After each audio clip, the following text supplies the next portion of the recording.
কাটাখালীতে কংক্রিটের রাস্তা উদ্বোধনে এসে চাকরি হারানোদের প্রসঙ্গে কি বললেন বিধায়ক দেবেশ মণ্ডল?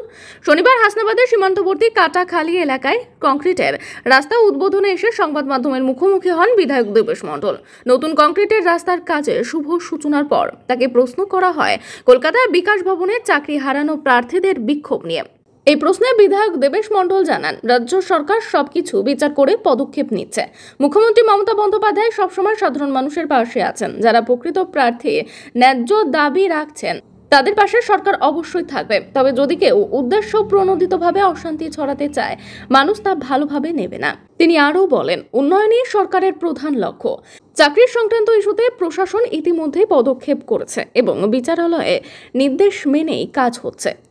দেখুন, চাকরি হারাদের নিয়ে এক শ্রেণীর মানুষ রাজনীতি করতে চাইছে, আর বাংলার মুখ্যমন্ত্রী এই ব্যথিত বা যে একটা কষ্ট যন্ত্রণা তৈরি হয়েছে, এই যন্ত্রণা লাঘব করার জন্য চেষ্টা করছে। দিদি মমতা ব্যানার্জি মানুষের কল্যাণে কাজ করেন।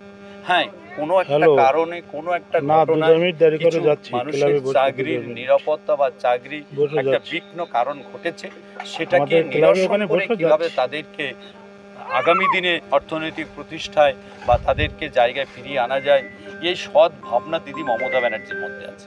আর যারা এটাকে নিয়ে রাজনীতি করতে চাইছেন তাদের সঙ্গে আমি তো তাদের উদ্দেশ্য কি বুঝতেই পারছেন, কিন্তু আমাদের উদ্দেশ্য হচ্ছে চাকরি হারা বলে আমরা কোনো কথা মানতে রাজি নাই। আমরা মানুষের কর্মসংস্থানের পক্ষে, সুতরাং হারানোর কিছু নেই, এখানে সব পাবে, সেই চেষ্টা দিদি মমতা ব্যানার্জি করছে।